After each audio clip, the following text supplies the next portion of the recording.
Point ಇದ್ದಂಗೆ ಇದು ಎಲ್ರಿಗೂ ಕೂಡ ಸಮಸ್ಯೆ ಆಗೇ ಆಗುತ್ತೆ. ಬೆಲೆ ಏರಿಕೆ ವಿರುದ್ಧ ರಾಜ್ಯದಲ್ಲಿ ಹೋರಾಟ ಮಾಡೋದಕ್ಕೆ ಹೊರಟಿರುವಂತ ಬಿಜೆಪಿ ಯಾವ ಮುಖ ಇಟ್ಕೊಂಡು ಹೋರಾಟ ಮಾಡುತ್ತೆ? ಯಾಕಂತ ಹೇಳಿದ್ರೆ ಕೇಂದ್ರವೂ ಕೂಡ ಅಬಕಾರಿ ಶುಲ್ಕವನ್ನ ₹2 ಹೆಚ್ಚಳ ಮಾಡಿರೋದ್ರಿಂದ ಯಾವ ಹಂತಕ್ಕೆ ಹೋಗುತ್ತೆ ಇದು ಅನ್ನೋದನ್ನ ಕಾದು ನೋಡಬೇಕಾಗಿದೆ. ಮುಂದಿನ ಸುದ್ದಿಯನ್ನ ನೋಡೋಣ. ಪ್ರವೀಣ್ ನೆಟ್ಟಾರು ಕೊಲೆ ಆರೋಪಿಯ ಹಣೆಗೆ ಮುತ್ತು ಕೊಟ್ಟಿದ್ದಾನೆ ಈ ಭೂಪಾಲ್. ಕೋರ್ಟ್ ಆವರಣದಲ್ಲೇ ಮುತ್ತಿಟ್ಟ ಯುವಕ ಪ್ರಮುಖ ಆರೋಪಿ ಶಾಫಿ ಬೆಳ್ಳಾರೆಯ ಹಣೆಗೆ ಮುತ್ತು ಕೊಟ್ಟಿದ್ದಾನೆ. ಪೊಲೀಸರ ಸಮ್ಮುಖದಲ್ಲೇ ಅಕ್ಕಪಕ್ಕ ಪೊಲೀಸ್ ಇದ್ರು. ಶಾಫಿ ಬೆಳ್ಳಾರೆಯನ್ನ ಕರ್ಕೊಂಡು ಬರ್ತಾ ಇದ್ರು. ಕೋರ್ಟ್ ಆವರಣದಲ್ಲಿ ಕರ್ಕೊಂಡು ಬರುವಾಗ ಈ ಯುವಕ ಶಾಫಿ ಬೆಳ್ಳಾರೆಯ ಹಣೆಗೆ ಮುತ್ತು ಕೊಟ್ಟಿದ್ದಾನೆ. ದಕ್ಷಿಣ ಕನ್ನಡದ ಬೆಳ್ತಂಗಡಿಯ ಕೋರ್ಟ್ ಆವರಣದಲ್ಲಿ ಈ ದುರ್ವರ್ತನೆಯನ್ನ ತೋರಿರುವಂತ ಈ ಯುವಕನಿಗೂ ಕೊಲೆಗಡುಕ ಶಾಫಿ ಬೆಳ್ಳಾರೆಗೂ ಏನ್ ಸಂಬಂಧ? ಈ ಶಾಫಿ ಬೆಳ್ಳಾರೆಯ ಹಣೆಗೆ ಮುತ್ತಿಟ್ಟಂತ ಆ ಯುವಕ ಈ ಕೊಲೆ ಪ್ರಕರಣದಲ್ಲಿ ಏನಾದ್ರೂ ಭಾಗಿಯಾಗಿದ್ದಾನಾ? ಆತನಿಗೂ ಈತನಿಗೂ ಏನ್ ಲಿಂಕ್ ಅನ್ನೋದ್ರ ಬಗ್ಗೆ ಈಗ ಪೊಲೀಸರು ತನಿಖೆ ಮಾಡಬೇಕಾಗಿದೆ. ಇದು ಸಣ್ಣ ವಿಚಾರ ಅಲ್ಲ. ಇದು ಶಾಫಿ ಬೆಳ್ಳಾರೆ ಒಬ್ಬ ಕೊಲೆಗಡುಕ. ಪ್ರವೀಣ್ ನೆಟ್ಟಾರುನನ್ನ ಬರ್ಬರವಾಗಿ ಕೊಲೆ ಮಾಡಿದಂತ ಕೊಲೆಪಾತಕಿ ಶಾಫಿ ಬೆಳ್ಳಾರೆ. ಶಾಫಿ ಬೆಳ್ಳಾರೆಯನ್ನ ಸಮರ್ಥಿಸಿಕೊಂಡು ಈ ಯುವಕ ಮುತ್ತು ಕೊಟ್ಟಿದ್ದೆ ಆದ್ರೆ ಆತನಿಗೂ ಈತನಿಗೂ ಏನ್ ಸಂಬಂಧ ಅನ್ನೋದ್ರ ಬಗ್ಗೆ ಪೊಲೀಸರು ತನಿಖೆ ಮಾಡಬೇಕಾಗಿದೆ. ನೋಡಿ, ಮುಂದುವರೆದು ಗಮನಿಸ್ತಾ ಇದೀವಿ. ಕೊಲೆ ಆರೋಪಿಗೆ ಮುತ್ತು ಕೊಟ್ಟ ನೋಡಿ ಲಾಠಿ ಏಟು. ಮಹಿಳೆಯರಿಗೆ ರಕ್ಷಣೆ ಅಂದ್ರೆ ಇದೆಲ್ಲ ಸಾಮಾನ್ಯ ಅನ್ನೋ ಉಡಾಫೆ. ಕೋರ್ಟ್ ಆವರಣದಲ್ಲೇ ಇದೆಂತ ವರ್ತನೆ, ದುರ್ವರ್ತನೆ ಇದು. ಗೃಹ ಸಚಿವರ ಪ್ರಕಾರ ದೊಡ್ಡ ಪಟ್ಟಣಗಳಲ್ಲಿ ಸಣ್ಣ ಪುಟ್ಟ ಘಟನೆ ಅಂತ ಹೇಳ್ತಾರೆ. ಆದ್ರೆ ಕೊಲೆ ಆರೋಪಿಗೆ ಮುತ್ತು ಕೊಡ್ತಾನೆ ಇಲ್ಲೊಬ್ಬ. ಪ್ರವೀಣ್ ನೆಟ್ಟಾರು ಬಿಜೆಪಿಯ ಕಾರ್ಯಕರ್ತ, ಹಿಂದೂ ಸಂಘಟನೆಯ ಕಾರ್ಯಕರ್ತ ಪ್ರವೀಣ್ ನೆಟ್ಟಾರುನನ್ನ ಬರ್ಬರವಾಗಿ ಕೊಲೆ ಮಾಡಿದಂತ ಆರೋಪಿಗೆ ಮುತ್ತು ಕೊಟ್ಟಂತ ಆ ಯುವಕ ಯಾರು, ಏನು, ಎತ್ತ ಅನ್ನೋದ್ರ ಬಗ್ಗೆ ಪೊಲೀಸರು ತನಿಖೆ ಮಾಡಬೇಕಾಗಿದೆ. ಕೊಲೆ ಆರೋಪಿಗೆ ಮುತ್ತಿಟ್ಟಂತ ಯುವಕ ಯಾರು, ಏನು, ಆತನಿಗೂ ಈತನಿಗೂ ಏನ್ ಸಂಬಂಧ? ಅದು ಕೋರ್ಟ್ ಆವರಣದಲ್ಲೇ ರಾಜಾರೋಷವಾಗಿ ಕೊಲೆ ಆರೋಪಿಗೆ ಮುತ್ತು ಕೊಡ್ತಾ ಅಂತ ಹೇಳ್ತಾ ಇದ್ರೆ ಏನಿದು ಅನ್ನೋದು. ಏನಷ್ಟು ಮಾಹಿತಿಯೊಂದಿಗೆ ನಮ್ಮ ದಕ್ಷಿಣ ಕನ್ನಡದ ಪ್ರತಿನಿಧಿ ದಿನೇಶ್ ಕಾಶಿಪಟ್ನ ಈಗ ದೂರವಾಣಿ ಸಂಪರ್ಕದಲ್ಲಿ ಜಾಯ್ನ್ ಆಗಿದ್ದಾರೆ. ದಿನೇಶ್, ಈ ಶಾಫಿ ಬೆಳ್ಳಾರೆ ಮತ್ತೆ ಆ ಮುತ್ಕೊಟ್ಟಂತ ಯುವಕನಿಗೆ ಏನ್ ಲಿಂಕು? ಯಾರವನು? ಯಾಕೆ ಕೋರ್ಟ್ ಆವರಣದಲ್ಲೇ ಆತ ಮುತ್ಕೊಟ್ಟ? ಪೊಲೀಸರೇನ್ ಮಾಡ್ತಿದ್ರು ಆಗ? ದಿನೇಶ್, ರಂಜಿತ್ ಶ್ರೀಹರಿ, ಈ ಬಗ್ಗೆ ಇನ್ನಷ್ಟೇ ತನಿಖೆ ಆಗಬೇಕಾಗಿದೆ. ಈ ಶಾಫಿ ಬೆಳ್ಳಾರಿ ಏನಿದ್ದಾನೆ, ಈತ ಪ್ರವೀಣ್ ನೆಟ್ಟಾರು ಏನೋ ಕೊಲೆ ಪ್ರಕರಣದಲ್ಲಿ ಪ್ರಮುಖ ಆರೋಪಿ. ಜೊತೆಗೆ ಒಂದಷ್ಟು ಕೇಸ್ಗಳು ಕೂಡ ಇವನ ಮೇಲೆ ಇರುವಂತದ್ದು. ಈತ NIA ಬಂಧನದಲ್ಲಿದ್ದಾನೆ. ಹೀಗಾಗಿ ಈತನನ್ನು ಇವತ್ತು ಪರಪ್ಪನ ಅಗ್ರಹಾರದಿಂದ ಬೆಳ್ತಂಗಡಿ ನ್ಯಾಯಾಲಯಕ್ಕೆ ಕರ್ಕೊಂಡು ಬರ್ತಾ ಇದ್ರು. ಬಿಗಿ ಪೊಲೀಸ್ ಭದ್ರತೆ ಕೂಡ ಇತ್ತು. ಇವನನ್ನು ಕರ್ಕೊಂಡು ಬರ್ತಾ ಇದ್ದಂತೆ ಆವರಣ ಒಳ ಪ್ರವೇಶ ಮಾಡ್ತಾ ಇದ್ದಂತೆ SDPI ಕಾರ್ಯಕರ್ತ ಅಂತ ಹೇಳಲಾಗ್ತಿದೆ ಯುವಕನೊಬ್ಬ ಬಂದು ಈತನ ಹಣೆಗೆ ಮುತ್ತಿಕ್ಕಿರುವಂತದ್ದು. ಸದ್ಯ ಈ ದೃಶ್ಯವು ಕೂಡ ವಿಡಿಯೋದಲ್ಲಿ ಸೆರೆ ಆಗಿರುವಂತದ್ದು. ಮತ್ತು ಈ ಶಾಫಿ ಬೆಳ್ಳಾರೆ ವಿರುದ್ಧ ಸಾಕಷ್ಟು ಆರೋಪಗಳು ಕೂಡ ಕೇಳಿ ಬಂದಿತ್ತು. ಹೀಗಾಗಿ ಈತ ನಟೋರಿಯಸ್ಗೆ ಈ ರೀತಿಯಾಗಿ ಕಿಸ್ ಕೊಟ್ಟಿರು ಅಂದ್ರೆ ಆ ಆವರಣದಲ್ಲಿ ಮುತ್ತಿಕ್ಕಿರುವಂತದ್ದು ಎಷ್ಟು ಸರಿ ಎನ್ನುವಂತ ಒಂದು ಮಾತುಗಳು ಕೂಡ ಕೇಳಿ ಬರ್ತಾ ಇದೆ. ಸದ್ಯ ಪೊಲೀಸರು ತನಿಖೆ ಮಾಡ್ತಾ ಇರುವಂತದ್ದು. ಅಂದ್ರೆ ಆ ಯುವಕ ಏನಿದ್ದಾನೆ ಆತ ಅಲ್ಲೇ ಪಕ್ಕದಲ್ಲಿ ಇದ್ದ, ಸಡನ್ ಆಗಿ ಬಂದು ಅಂದ್ರೆ ಇವನನ್ನು ಶಫಿ ಬೆಳ್ಳಾರೆಯನ್ನು ಇಬ್ರು ಪೊಲೀಸರು 2 ಕೈಯಲ್ಲಿ ಹಿಡಿದುಕೊಂಡು ಹೋಗ್ತಾ ಇರುವಂತಹ ಸಂದರ್ಭದಲ್ಲಿ ಕಾಂಪೌಂಡ್ ಇಂದ ಈಚೆ ಬಂದು ಆತ ಏಕಾಏಕಿ ಬಂದು ಮುತ್ತಿಕ್ಕಿಡುವಂತದ್ದು. ಹೀಗಾಗಿ ಆತ ಯಾರು ಅನ್ನುವಂಥದ್ದು ಆ ಕ್ಷಣಕ್ಕೆ ಗೊತ್ತಾಗ್ಲಿಲ್ಲ. ಸದ್ಯ ಪೊಲೀಸರು ಆತ ಯಾರು, ಆತನಿಗೂ ಮತ್ತು ಶಫಿ ಬೆಳ್ಳಾರಿಗೂ ಏನು ಸಂಬಂಧ ಮತ್ತು ಆತ ಯಾವ ಉದ್ದೇಶಕ್ಕೋಸ್ಕರ ಮುತ್ತಿಕ್ಕಿದ್ದಾನೆ ಅನ್ನುವಂತಹ ಒಂದು ತನಿಖೆಯನ್ನು ಕೂಡ ಮಾಡ್ತಾ ಇರುವಂತದ್ದು. ರಂಜಿತ್, ದಿನೇಶ್, ಇದು ಸಣ್ಣ ವಿಚಾರ ಅಂತೂ ಅಲ್ವೇ ಅಲ್ಲ. ಈ ಶಾಫಿ ಬೆಳ್ಳಾರೆ ಕೊಲೆಗಡುಕ, ಕೊಲೆಪಾತಕಿ. ಅವನಿಗೆ ಅದು ಪೊಲೀಸರು ಇರುವಾಗಲೇ ಮುತ್ತು ಕೊಡ್ತಾನಂತ ಹೇಳಿದ್ರೆ ಆತ ಏನೋ ಹೇಳೋದಕ್ಕೆ ಹೊರಟಿದ್ದಾನೆ. ಆತನ ಉದ್ದೇಶ ಬೇರೆ ಇತ್ತು ಅನ್ನೋದಿಲ್ಲ ಬಹಳ ಸ್ಪಷ್ಟವಾಗಿ ಗೊತ್ತಾಗುತ್ತೆ. ಯಾವ ಆಯಾಮದಲ್ಲಿ ಈಗ ತನಿಖೆ ನಡೀತಾ ಇದೆ ಈ ಮುತ್ತು ಕೊಟ್ಟ ಯುವಕನ ವಿಚಾರವಾಗಿ ದಿನೇಶ್? ಹೌದು ರಂಜಿತ್, ಅಂದ್ರೆ ಶಫಿ ಬೆಳ್ಳಾರಿ ಏನಿದ್ದಾನೆ ಈತ ಪ್ರವೀಣ್ ನೆಟ್ಟಾರು ಅನ್ನುವಂತಹ ಒಂದು ಪ್ರವೀಣ್ ನೆಟ್ಟಾರು ಕೊಲೆ ಆರೋಪಿ ಮತ್ತು ಈ ಭಾಗದಲ್ಲಿ ಬಹಳಷ್ಟು ನಟೋರಿಯಸ್ ಆಗಿರುವಂತವನು ಮತ್ತು ಇವತ್ತು ಕರೆ ತಂದಿರುವಂತದ್ದು ಕೂಡ 2017ರಲ್ಲಿ ಕಲ್ಲಡ್ಕ ಪ್ರಭಾಕರ್ ಭಟ್ ವಿರುದ್ಧ ಭಾಷಣ ಮಾಡಿದ್ದ. ಆ ಒಂದು ಭಾಷಣದ ವಿಚಾರವಾಗಿ ಆತನನ್ನ ಬಾಡಿ ವಾರೆಂಟ್ ಮೇಲೆ ನ್ಯಾಯಾಲಯಕ್ಕೆ ಕರೆತರಲಾಗಿತ್ತು. ಹೀಗಾಗಿ ಈ ಕರೆತರುವಂತಹ ಸಂದರ್ಭದಲ್ಲಿ ಈ ಯುವಕ ಈ ರೀತಿಯಾಗಿ ಬಂದು ಹಣೆಗೆ ಮುತ್ತನ್ನು ನೀಡಿರುವಂತದ್ದು. ಇದು ಸದ್ಯ ಈ ವಿಡಿಯೋ ಏನಿದೆ ಅದು ವಿಡಿಯೋದಲ್ಲಿ ಕೂಡ ಸರಿಯಾಗಿ ಕ್ಯಾಪ್ಚರ್ ಆಗಿ ಆಗಿರುವಂತದ್ದು.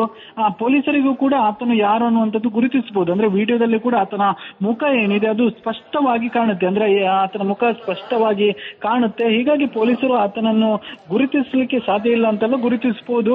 ಸದ್ಯ ಪೊಲೀಸರು ಕೂಡ ಈ ಬಗ್ಗೆ ತನಿಖೆ ಮಾಡ್ತಾ ಇರುವಂತದ್ದು. ಅಂದ್ರೆ ಈ ರೀತಿಯಾದಂತಹ ನಟೋರಿಯಸ್ ಏನು ಕಿಲ್ಲರ್ ಏನಿದ್ದಾನೆ ಈತ, ಅಂದ್ರೆ ಪ್ರವೀಣ್ ನೆಟ್ಟಾರು ಕೊಲೆ ಪ್ರಕರಣದಲ್ಲಿ ಪ್ರಮುಖ ಆರೋಪಿ ಏನಿದ್ದಾನೆ, ಇವನಿಗೆ ಈ ರೀತಿಯಾಗಿ ಮುತ್ತಿಟ್ಟಿರುವಂತದ್ದು ಎಷ್ಟು ಸರಿ ಮತ್ತು ಈತನ ಹಿಂದೆ ಉದ್ದೇಶ ಅಂದ್ರೆ ಈತ ಅಂದ್ರೆ ಈತನನ್ನು ಇದೊಂದು ರೀತಿಯಲ್ಲಿ ಸಮಾಜಕ್ಕೂ ಕೂಡ ಬಹಳಷ್ಟು ಕೆಟ್ಟ ಸಂದೇಶವನ್ನು ಕೊಡುತ್ತೆ. ಅಂದ್ರೆ ಒಂದು ಕೊಲೆ ಆರೋಪಿಗೆ ಈ ರೀತಿಯಾಗಿ ಏನು ಸಾರ್ವಜನಿಕವಾಗಿ ಆತನಿಗೆ ಮುತ್ತು ನೀಡಿರುವಂತದ್ದು ಬಹಳಷ್ಟು ಕೆಟ್ಟ ಸಂದೇಶ ಕೊಡುತ್ತೆ. ಹೀಗಾಗಿ ಪೊಲೀಸರು ಕೂಡ ತನಿಖೆ ಮಾಡ್ತಾ ಇರುವಂತದ್ದು. ಅಂದ್ರೆ ಆ ಹುಡುಗ ಯಾರು, ಆತ ಯಾವ ಉದ್ದೇಶಕ್ಕೋಸ್ಕರ ಈ ರೀತಿಯಾಗಿ ಮಾಡಿರುವಂತದ್ದು ಮತ್ತು ಅವನಿಗೂ ಮತ್ತು ಶಫಿ ಬೆಳ್ಳಾರಿಗೂ ಇರುವಂತಹ ಸಂಬಂಧ ಏನು ಅನ್ನುವಂತಹ ರೀತಿಯಲ್ಲಿ ಕೂಡ ತನಿಖೆ ಮಾಡ್ತಾ ಇರುವಂತದ್ದು. ದಿನೇಶ್, ಥ್ಯಾಂಕ್ ಯು ತಮ್ಮೆಲ್ಲ ಮಾಹಿತಿಗಾಗಿ. ಇದ್ದಂಗೆ ಇದು ಎಲ್ರಿಗೂ ಕೂಡ ಸಮಸ್ಯೆ ಆಗೇ ಆಗುತ್ತೆ. ಬೆಲೆ ಏರಿಕೆ ವಿರುದ್ಧ ರಾಜ್ಯದಲ್ಲಿ ಹೋರಾಟ ಮಾಡೋದಕ್ಕೆ ಹೊರಟಿರುವಂತ ಬಿಜೆಪಿ ಯಾವ ಮುಖ ಇಟ್ಕೊಂಡು ಹೋರಾಟ ಮಾಡುತ್ತೆ? ಯಾಕಂತ ಹೇಳಿದ್ರೆ ಕೇಂದ್ರವೂ ಕೂಡ ಅಬಕಾರಿ ಶುಲ್ಕವನ್ನ ₹2 ಹೆಚ್ಚಳ ಮಾಡಿರೋದ್ರಿಂದ ಯಾವ ಹಂತಕ್ಕೆ ಹೋಗುತ್ತೆ ಇದು ಅನ್ನೋದನ್ನ ಕಾದು ನೋಡಬೇಕಾಗಿದೆ. ಮುಂದಿನ ಸುದ್ದಿಯನ್ನ ನೋಡೋಣ. ಪ್ರವೀಣ್ ನೆಟ್ಟಾರು ಕೊಲೆ ಆರೋಪಿಯ ಹಣೆಗೆ ಮುತ್ತು ಕೊಟ್ಟಿದ್ದಾನೆ ಈ ಭೂಪಾಲ್. ಕೋರ್ಟ್ ಆವರಣದಲ್ಲೇ ಮುತ್ತಿಟ್ಟ ಯುವಕ ಪ್ರಮುಖ ಆರೋಪಿ ಶಾಫಿ ಬೆಳ್ಳಾರೆಯ ಹಣೆಗೆ ಮುತ್ತು ಕೊಟ್ಟಿದ್ದಾನೆ. ಪೊಲೀಸರ ಸಮ್ಮುಖದಲ್ಲೇ ಅಕ್ಕಪಕ್ಕ ಪೊಲೀಸ್ ಇದ್ರು. ಶಾಫಿ ಬೆಳ್ಳಾರೆಯನ್ನ ಕರ್ಕೊಂಡು ಬರ್ತಾ ಇದ್ರು. ಕೋರ್ಟ್ ಆವರಣದಲ್ಲಿ ಕರ್ಕೊಂಡು ಬರುವಾಗ ಈ ಯುವಕ ಶಾಫಿ ಬೆಳ್ಳಾರೆಯ ಹಣೆಗೆ ಮುತ್ತು ಕೊಟ್ಟಿದ್ದಾನೆ. ದಕ್ಷಿಣ ಕನ್ನಡದ ಬೆಳ್ತಂಗಡಿಯ ಕೋರ್ಟ್ ಆವರಣದಲ್ಲಿ ಈ ದುರ್ವರ್ತನೆಯನ್ನ ತೋರಿರುವಂತ ಈ ಯುವಕನಿಗೂ ಕೊಲೆಗಡುಕ ಶಾಫಿ ಬೆಳ್ಳಾರೆಗೂ ಏನ್ ಸಂಬಂಧ? ಈ ಶಾಫಿ ಬೆಳ್ಳಾರೆಯ ಹಣೆಗೆ ಮುತ್ತಿಟ್ಟಂತ ಆ ಯುವಕ ಈ ಕೊಲೆ ಪ್ರಕರಣದಲ್ಲಿ ಏನಾದ್ರೂ ಭಾಗಿಯಾಗಿದ್ದಾನಾ? ಆತನಿಗೂ ಈತನಿಗೂ ಏನ್ ಲಿಂಕ್ ಅನ್ನೋದ್ರ ಬಗ್ಗೆ ಈಗ ಪೊಲೀಸರು ತನಿಖೆ ಮಾಡಬೇಕಾಗಿದೆ. ಇದು ಸಣ್ಣ ವಿಚಾರ ಅಲ್ಲ. ಇದು ಶಾಫಿ ಬೆಳ್ಳಾರೆ ಒಬ್ಬ ಕೊಲೆಗಡುಕ. ಪ್ರವೀಣ್ ನೆಟ್ಟಾರನ್ನ ಬರ್ಬರವಾಗಿ ಕೊಲೆ ಮಾಡಿದಂತ ಕೊಲೆಪಾತಕಿ ಶಾಫಿ ಬೆಳ್ಳಾರೆ. ಶಾಫಿ ಬೆಳ್ಳಾರೆಯನ್ನ ಸಮರ್ಥಿಸಿಕೊಂಡು ಈ ಯುವಕ ಮುತ್ತು ಕೊಟ್ಟಿದ್ದೆ ಆದ್ರೆ ಆತನಿಗೂ ಈತನಿಗೂ ಏನ್ ಸಂಬಂಧ ಅನ್ನೋದ್ರ ಬಗ್ಗೆ ಪೊಲೀಸರು ತನಿಖೆ ಮಾಡಬೇಕಾಗಿದೆ. ನೋಡಿ, ಮುಂದುವರೆದು ಗಮನಿಸ್ತಾ ಇದೀವಿ. ಕೊಲೆ ಆರೋಪಿಗೆ ಮುತ್ತು ಕೊಟ್ಟ ನೋಡಿ ಲಾಠಿ ಏಟು. ಮಹಿಳೆಯರಿಗೆ ರಕ್ಷಣೆ ಅಂದ್ರೆ ಇದೆಲ್ಲ ಸಾಮಾನ್ಯ ಅನ್ನೋ ಉಡಾಫೆ. ಕೋರ್ಟ್ ಆವರಣದಲ್ಲೇ ಇದೆಂತ ವರ್ತನೆ, ದುರ್ವರ್ತನೆ ಇದು. ಗೃಹ ಸಚಿವರ ಪ್ರಕಾರ ದೊಡ್ಡ ಪಟ್ಟಣಗಳಲ್ಲಿ ಸಣ್ಣ ಪುಟ್ಟ ಘಟನೆ ಅಂತ ಹೇಳ್ತಾರೆ. ಆದ್ರೆ ಕೊಲೆ ಆರೋಪಿಗೆ ಮುತ್ತು ಕೊಡ್ತಾನೆ ಇಲ್ಲೊಬ್ಬ. ಪ್ರವೀಣ್ ನೆಟ್ಟಾರು ಬಿಜೆಪಿಯ ಕಾರ್ಯಕರ್ತ, ಹಿಂದೂ ಸಂಘಟನೆಯ ಕಾರ್ಯಕರ್ತ ಪ್ರವೀಣ್ ನೆಟ್ಟಾರು ನನ್ನ ಬರ್ಬರವಾಗಿ ಕೊಲೆ ಮಾಡಿದಂತ ಆರೋಪಿಗೆ ಮುತ್ತು ಕೊಟ್ಟಂತ ಆ ಯುವಕ ಯಾರು, ಏನು, ಎತ್ತ ಅನ್ನೋದ್ರ ಬಗ್ಗೆ ಪೊಲೀಸರು ತನಿಖೆ ಮಾಡಬೇಕಾಗಿದೆ. ಕೊಲೆ ಆರೋಪಿಗೆ ಮುತ್ತಿಟ್ಟಂತ ಯುವಕ ಯಾರು, ಏನು, ಆತನಿಗೂ ಈತನಿಗೂ ಏನ್ ಸಂಬಂಧ? ಅದು ಕೋರ್ಟ್ ಆವರಣದಲ್ಲೇ ರಾಜಾರೋಷವಾಗಿ ಕೊಲೆ ಆರೋಪಿಗೆ ಮುತ್ತು ಕೊಡ್ತಾ ಅಂತ ಹೇಳ್ತಾ ಇದ್ರೆ ಏನಿದು ಅನ್ನೋದು. ಏನಷ್ಟು ಮಾಹಿತಿಯೊಂದಿಗೆ ನಮ್ಮ ದಕ್ಷಿಣ ಕನ್ನಡದ ಪ್ರತಿನಿಧಿ ದಿನೇಶ್ ಕಾಶಿಪಟ್ನ ಈಗ ದೂರವಾಣಿ ಸಂಪರ್ಕದಲ್ಲಿ ಜಾಯ್ನ್ ಆಗಿದ್ದಾರೆ. ದಿನೇಶ್, ಈ ಶಾಫಿ ಬೆಳ್ಳಾರೆ ಮತ್ತೆ ಆ ಮುತ್ಕೊಟ್ಟಂತ ಯುವಕನಿಗೆ ಏನ್ ಲಿಂಕು? ಯಾರವನು? ಯಾಕೆ ಕೋರ್ಟ್ ಆವರಣದಲ್ಲೇ ಆತ ಮುತ್ಕೊಟ್ಟ? ಪೊಲೀಸರೇನ್ ಮಾಡ್ತಿದ್ರು ಆಗ?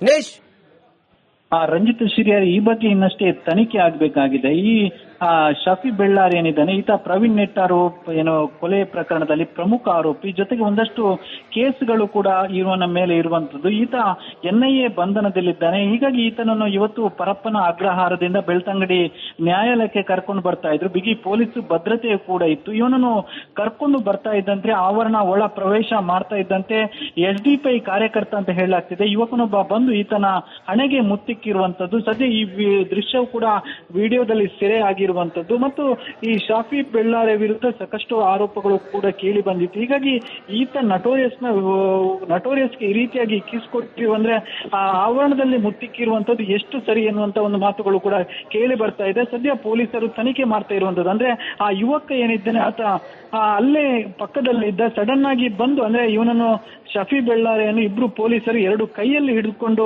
ಹೋಗ್ತಾ ಇರುವಂತಹ ಸಂದರ್ಭದಲ್ಲಿ ಕಾಂಪೌಂಡ್ ಇಂದ ಈಚೆ ಬಂದು ಆತ ಏಕಾಏಕಿ ಬಂದು ಮುತ್ತಿಕ್ಕಿಡುವಂತದ್ದು. ಹೀಗಾಗಿ ಆತ ಯಾರು ಅನ್ನುವಂಥದ್ದು ಆ ಕ್ಷಣಕ್ಕೆ ಗೊತ್ತಾಗ್ಲಿಲ್ಲ. ಸದ್ಯ ಪೊಲೀಸರು ಆತ ಯಾರು, ಆತನಿಗೂ ಮತ್ತು ಶಫಿ ಬೆಳ್ಳಾರಿಗೂ ಏನು ಸಂಬಂಧ ಮತ್ತು ಆತ ಯಾವ ಉದ್ದೇಶಕ್ಕೋಸ್ಕರ ಮುತ್ತಿಕ್ಕಿದ್ದಾನೆ ಅನ್ನುವಂತ ಒಂದು ತನಿಖೆಯನ್ನು ಕೂಡ ಮಾಡ್ತಾ ಇರುವಂತದ್ದು ರಂಜಿತ್.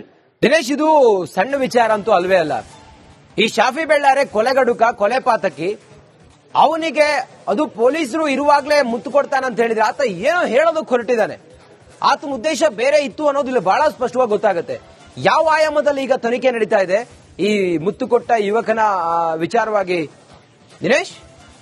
ಹೌದು ರಂಜಿತ್, ಅಂದ್ರೆ ಶಫಿ ಬೆಳ್ಳಾರಿ ಏನಿದ್ದಾನೆ ಈತ ಪ್ರವೀಣ್ ನೆಟ್ಟಾರು ಅನ್ನುವಂತ ಒಂದು ಪ್ರವೀಣ್ ನೆಟ್ಟಾರು ಕೊಲೆ ಆರೋಪಿ ಮತ್ತು ಈ ಭಾಗದಲ್ಲಿ ಬಹಳಷ್ಟು ನಟೋರಿಯಸ್ ಆಗಿರುವಂತವನು ಮತ್ತು ಇವತ್ತು ಕರೆ ತಂದಿರುವಂತದ್ದು ಕೂಡ 2017ರಲ್ಲಿ ಕಲ್ಲಡ್ಕ ಪ್ರಭಾಕರ್ ಭಟ್ ವಿರುದ್ಧ ಭಾಷಣ ಮಾಡಿದ್ದ. ಆ ಒಂದು ಭಾಷಣದ ವಿಚಾರವಾಗಿ ಆತನನ್ನ ಬಾಡಿ ವಾರೆಂಟ್ ಮೇಲೆ ನ್ಯಾಯಾಲಯಕ್ಕೆ ಕರೆತರಲಾಗಿತ್ತು. ಹೀಗಾಗಿ ಈ ಕರೆತರುವಂತಹ ಸಂದರ್ಭದಲ್ಲಿ ಯುವಕ ಈ ರೀತಿಯಾಗಿ ಬಂದು ಹಣೆಗೆ ಮುತ್ತನ್ನು ನೀಡಿರುವಂತದ್ದು. ಇದು ಸದ್ಯ ಈ ವಿಡಿಯೋ ಏನಿದೆ ಅದು ವಿಡಿಯೋದಲ್ಲಿ ಕೂಡ ಸರಿಯಾಗಿ ಕ್ಯಾಪ್ಚರ್ ಆಗಿರುವಂತದ್ದು. ಪೊಲೀಸರಿಗೂ ಕೂಡ ಆತನು ಯಾರು ಅನ್ನುವಂಥದ್ದು ಗುರುತಿಸಬಹುದು. ಅಂದ್ರೆ ವಿಡಿಯೋದಲ್ಲಿ ಕೂಡ ಆತನ ಮುಖ ಏನಿದೆ ಅದು ಸ್ಪಷ್ಟವಾಗಿ ಕಾಣುತ್ತೆ, ಅಂದ್ರೆ ಆತನ ಮುಖ ಸ್ಪಷ್ಟವಾಗಿ ಕಾಣುತ್ತೆ. ಹೀಗಾಗಿ ಪೊಲೀಸರು ಆತನನ್ನು ಗುರುತಿಸಲಿಕ್ಕೆ ಸಾಧ್ಯ ಇಲ್ಲ ಅಂತೆಲ್ಲ ಗುರುತಿಸಬಹುದು.